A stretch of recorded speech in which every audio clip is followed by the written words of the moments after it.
Tout le monde connaît Jordan Belfort grâce au film Le Loup de Wall Street, Leonardo DiCaprio. Les fêtes, les excès, le chaos. Mais derrière tout ça, il y a quelque chose que le film n'a presque pas montré. Une méthode de vente précise, structurée, redoutablement efficace. Jordan Belfort a formé des milliers de vendeurs avec ce qu'il appelle le Straight Line System, le système de la ligne droite. Et aujourd'hui, je vais te l'expliquer de A à Z avec des exemples concrets que tu peux appliquer dès ton prochain appel. Je m'appelle Grace, je suis coach en vente et closing et dans ma communauté Influence and Closing, la méthode Belfort fait partie des formations fondamentales que j'enseigne à mes membres. Cette vidéo, ce n'est pas un aperçu de ce travail. Si à la fin tu veux aller plus loin, j'ai mis le lien en description. On y va!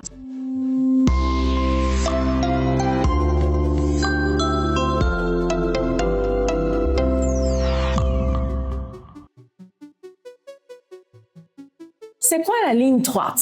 Commençons par le fondement de toute la méthode Belfort. La ligne droite, une métaphore visuelle. Imagine une ligne droite horizontale. À gauche, le début de ton appel de vente.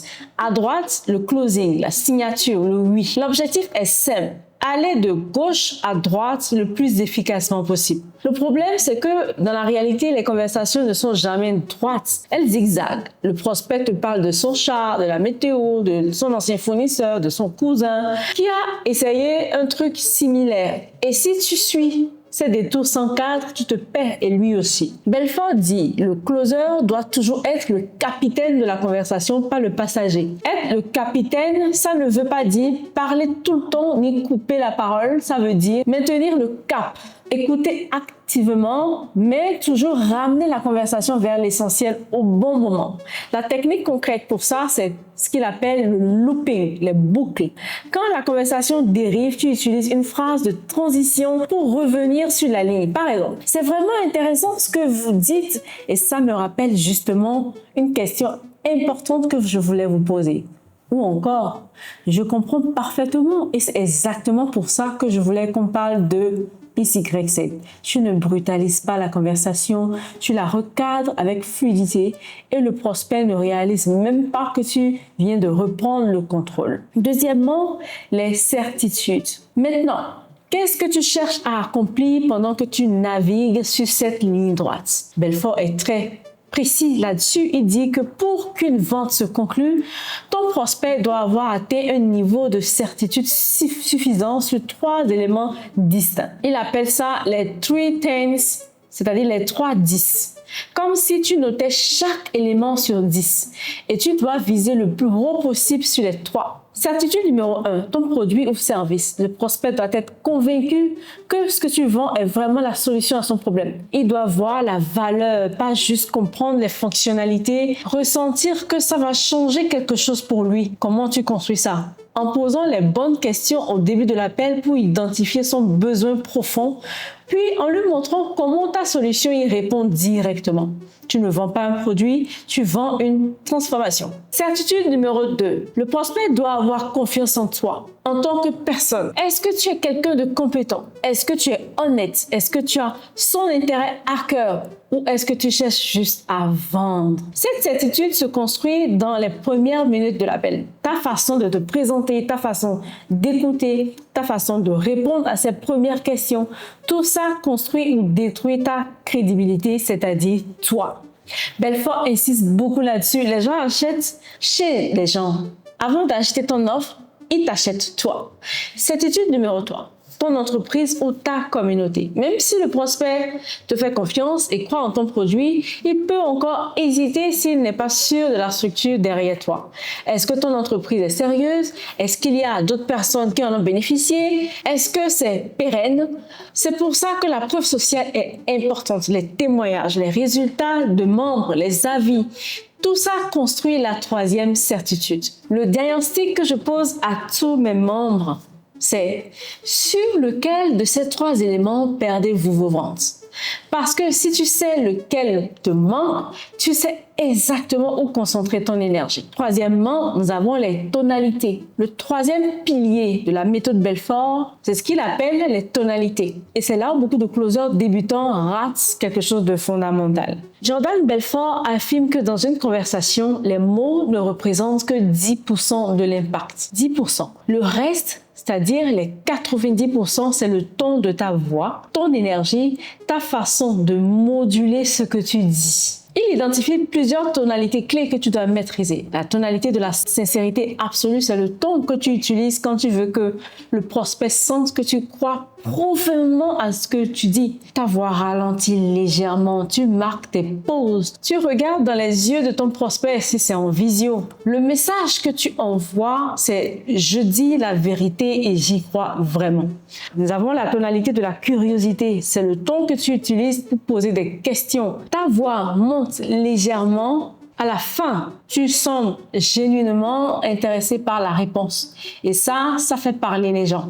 Personne ne résiste à quelqu'un qui semble vraiment curieux de les comprendre. Nous avons aussi la tonalité de la rareté. C'est le ton que tu utilises pour créer une urgence naturelle, pas agressive, juste réelle. On a actuellement une place disponible. Dit sur un ton factuel, presque détaché, ça crée beaucoup plus d'urgence que si tu le criais.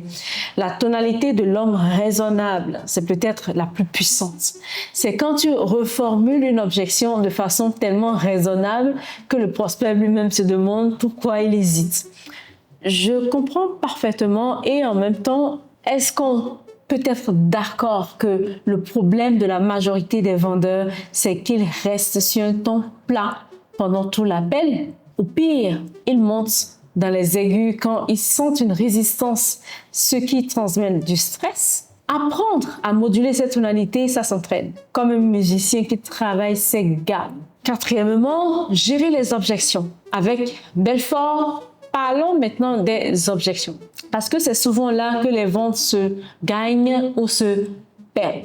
Belfort a une approche très spécifique des objections. Il dit « La majorité des objections ne sont pas réelles, ce sont des réflexes de protection. » Quand quelqu'un dit « J'ai pas le budget, j'ai besoin d'y réfléchir, c'est pas le bon moment », dans la majorité des cas, ce n'est pas la vraie raison, c'est un bouclier. Pourquoi? Parce que les gens ont peur de prendre de mauvaises décisions. Ils ont peur d'être manipulés. Ils ont été déçus avant. Alors, leur premier réflexe, c'est de se protéger avec une objection générique. Ton travail, c'est de ne pas te battre contre le bouclier, c'est de passer outre, passer derrière. La technique de Belfort, pour ça, s'appelle le looping, la boucle. Au lieu d'argumenter directement contre l'objection, tu la cueilles, tu la valides, puis tu reviens sur une des 3 certitudes qui manquent. Par exemple, le prospect dit « Je dois parler à ma femme ». Réponse classique du closer débutant « Ah, mais vous ne pouvez pas décider vous-même ». Catastrophique. Réponse avec le looping de Belfort. Absolument, je comprends complètement. Et justement, si vous deviez expliquer les 2 ou 3 points qui vous ont le plus convaincu aujourd'hui, ce serait quoi? Tu viens de faire 2 choses en même temps.